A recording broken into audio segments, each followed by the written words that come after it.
Hi hello சிஸ்டம்பர்ஸ் எல்லாருக்கும் வணக்கம். மை3 சிஸ்டம்பர்ஸ் எல்லாருக்கும் வணக்கம்.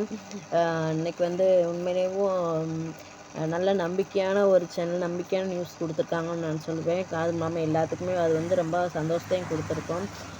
விரைவில் சீக்கிரமே எம்டி சார் வெளியே வந்துடுவார். மாதக்கணக்கு இல்லாமல் இப்போ வந்து நாள் கணக்கு கூட அதிகமாக இல்லை. இன்றைக்கி நாளைக்குள்ளே பெயில் அப்ளை பண்ணி வெளியே வந்துடுவார் அப்படின்னு சொல்கிறாங்க. நிறைய அதுக்கான வந்து நிறைய நம்பிக்கைக்குரிய விஷயங்கள்லாம் வந்து பாசிட்டிவாக சொல்லிக்கிட்டு இருந்தாங்க. கண்டிப்பாக அவர் வெளியே வந்து மறுபடியும் கம்பெனி ரன் ஆனால் இருக்குது, அதை விட சந்தோஷம் எதுவுமே இல்லை. ஸோ 2000 கோடி 118 கோடி அப்படி இப்படின்லாம் சொல்கிறாங்க. ஸோ அதெல்லாம் கூட அப்புறம் வச்சுக்கலாம். இப்போதைக்கு வந்து காசு இல்லை அப்படின்ற மாதிரி சொல்லியிருந்தாங்க. கொஞ்சம் கொஞ்சமாக கூட வந்து வந்த உடனே அமௌண்ட்டு போடணும்ல, மாதம் அமௌண்ட் பே பண்ணால் கூட போதும் என்னை பொறுத்த மட்டும்.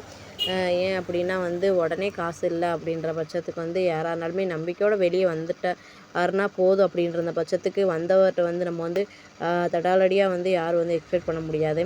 அதனால் வந்து அவர் வந்து முடிஞ்ச அளவுக்கு வந்து ரன் பண்ணிட்டு போனதுக்கப்புறம் ஃபஸ்ட்டு சேர்ந்தவங்களுக்கு வந்து அவர் வந்து அமௌண்ட்டு போட்டு விட்டால் நல்லாயிருக்கும்னு நான் நினைக்கிறேன். ஏன்னா அவங்களுக்கு வந்து இன்னும் நம்பிக்கை அதிகமாக இருக்கும். ஏன்னா அவர் வந்து யாரையும் ஏமாற்றிட்டு போக மாட்டார் அப்படின்றத வந்து உறுதி பண்ணுற விதமாக அவங்களுக்கு கொடுத்தாருக்கும். ஏன்னா ஆல்ரெடி வந்து இதில் பணம் எடுத்தவங்களுக்கு வந்து ஒரு நம்பிக்கை இருக்குது, எம்டி சார் வருவார் கொடுப்பாரு அப்படின்ற நம்பிக்கை இருந்துக்கிட்டு தான் இருக்குது. இப்போ புதுசாக சேர்ந்தவங்களுக்கு வந்து பெருத்து போயிருக்கும். அப்படின்னு கேட்டிங்கன்னா, இவ்வளோ நாள் ஆச்சு, நீ எங்கிட்ட தரப்போகிறாங்க, செய்ய போகிறாங்க அப்படின்னு நம்பிக்கை தான் எல்லாருக்குமே இருந்துச்சு. ஆனால் ஒரு சிலர் வந்து வேறு வழி இல்லாமல் பணத்துக்காண்டி எப்படா வரும்னு வெயிட் பண்ணிக்கிட்டு இருந்தாங்க. ஸோ அவர் வருவார் அப்படின்னு தெரிஞ்சால் ஏதோ ஒரு மாதம் கேப்ஸா பாருங்கள் கொடுக்குறேன்னு சொன்னால் கூட போதும். அதுலேருந்து ப்ராடக்ட்டு வாங்கணும் அப்படின்ற பட்சத்துக்கு ஃபுல் அமௌண்ட்டும் நான் வந்து யாருமே பே பண்ண சொல்ல மாட்டாங்க. கொஞ்சம் கொஞ்சமாக பாருங்கள் அப்படின்னு அப்படி சொன்னார்னா, கொஞ்சம் கொஞ்சமாக பார்த்தோம்னா எல்லாரோட அமௌண்ட்டுமே கைக்கு வந்துடும். ப்ளஸ் அந்த கம்பெனி மேற்கொண்டு நம்மளால் அவர் என்ன சொல்லி ரன் பண்ண நினைக்கிறாரோ கண்டிப்பாக அதன்படி எல்லாருமே நடப்பாங்கன்னு எனக்கு ஒரு நம்பிக்கை இருக்குது. ஏன்னா நேற்று சாயந்தரம் வரைக்குமே யாருக்குமே நம்பிக்கை இல்லை எம்டி சார் வெளியே. கண்டிப்பாக இப்போ வரைக்குமே அவர் வெளியே வந்தால் மட்டும்தான் உண்மை. அவரை பார்த்தா மட்டும்தான் எல்லாருமே அவர் சேனலில் நியூஸ் வெளியிட்டால் மட்டும்தான் எல்லாருக்குமே இன்னும் கொஞ்சம் நம்பிக்கை அதிகமாகும். இப்போதைக்கு சும்மா வருவார், கண்டிப்பாக வந்துடுவார் அப்படின்ற நம்பிக்கையில் தான் இருக்காங்க. அவர் பார்த்தால் மட்டுமே அவர் வந்து அவர் சேனலில் வீடியோ போட்டு அவரை பார்த்து பேசினால் மட்டுமே தான் இதில் என்ன நடக்கும் எப்படி நடக்குன்றது தெரியும். நான் நேற்று சாயந்தரம் வரைக்குமே யாருமேவும் இன்னி வரைக்கும் நம்ப கிடையாது. எனக்கு என்னமோ இதில் நம்பிக்கை இல்லைன்னு ஒரு சிலர் சொல்லிக்கிட்டு இருக்காங்க. நான் தான் கண்டிப்பாக வந்து ஏதோ நம்மளோட இது வந்து கண்டிப்பாக நிறைவேறும், நம்பிக்கையோடு இருப்போம், காத்திருப்போம் அப்படின்ற நம்பிக்கையில் நானும் இருக்கேன். ஏன்னா ஏமாற்றிட்டு போகிறவங்களுக்கு வந்து இவ்வளோ கோர்ட்டு கேஸுன்னு இழுத்து நம்மளை வந்து இன்றைக்கி வருவார் நாளைக்கு வருவார்னு சொல்லணும் அவசியம் இல்லை. ஏமாற்றிட்டாங்க, கேஸ் முடிஞ்சிச்சு, அது வந்து ஜெயிலில் போட்டாங்க, அவ்வளோதான், நீ பணம் கிடைக்காதுன்னு ஊர்ஜிதமாக சொல்லியிருக்கேன்.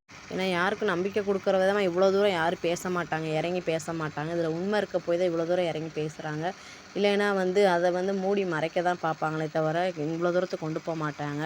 ஸோ எனக்கு வந்து நம்பிக்கை நிறையாவே இருக்குது. கண்டிப்பாக நாளைக்குன்னு சொல்ல 5ஆந்தேதிக்குள்ளே வெளியே வந்துடுவார்னு சொல்லியிருக்காங்க. வெயிட் பண்ணி பார்ப்போம். கண்டிப்பாக வந்துட்டு இந்த பணத்துக்கான சொல்யூஷன் வந்து இப்படி இருந்தால் நல்லாயிருக்குமே நான் சொன்னேன். ஆனால் அதுக்காக இதில் ஒர்க் பண்ணிக்கிட்டு இருந்தவங்களுக்கு வந்து போடாதீங்க நான் சொல்ல கிடையாது, அவங்களுக்கும் போடுங்க. ப்ளஸ் ஃபஸ்ட்டு நம்பிக்கை யாருக்கு வரணுமோ அவங்களுக்கு வந்து அவங்க நம்பிக்கைக்குரிய விதமாக போட்டு விட்டாங்கன்னா இன்னும் கொஞ்சம் பெனிஃபிட்டாக இருக்கும். அதுக்கப்புறம் அவர் வந்து வெளியே வந்து ரொம்ப சிரமப்பட தேவையில்லைன்னு நினைக்கிறேன். ஏன்னா புதுசாக வரவங்களுக்கு நம்பிக்கை வந்துட்டாலே அவங்க தான் அடுத்தடுத்து ஆள் கொண்டு வரணும். கண்டிப்பாக இது நம்பிக்கையாக இருக்கும் அப்படின்னா ஆள் நம்பிக்கைன்னு பணம் போட்டு விட்டால் மட்டும்தான் அடுத்தடுத்து ஆள் சேருவாங்க என்னை பொறுத்த மட்டும். இது ஏற்கனவே மைவித்தில் ஏர்ன் பண்ணவங்களுக்கு தெரியும். ஸோ புது ஆளுக்கு போட்டு விட்டால் அவங்க வந்து திருப்பி அவங்களுக்கு கீழே போட்டவங்க யாரும் அவங்கள டிஸ்டர்ப் பண்ண மாட்டாங்கன்ட்டு. ஸோ எம்டி சார் வெளியே வந்ததுக்கப்புறம் நல்ல ஒரு சொல்யூஷனாக எடுக்கணும். எம்டி சார் வெளியே வரணும். அவர் வெளியே வந்துடுவார்ன்ற நம்பிக்கை வந்திருக்கு இப்போ தான் கொஞ்சம் கொஞ்சமாக எல்லாருக்குமேவும். எனக்குமே அந்த நம்பிக்கை ஆரம்பத்துலேருந்து கொஞ்சம் இருந்துச்சு. ஆனால் அவர் வந்து பேசினா மட்டும்தான் இன்னும் நம்பிக்கை அதிகமாகும். கண்டிப்பாக நல்லதே நடக்கும்னு நினைப்போம். Thanks to all brothers and sisters.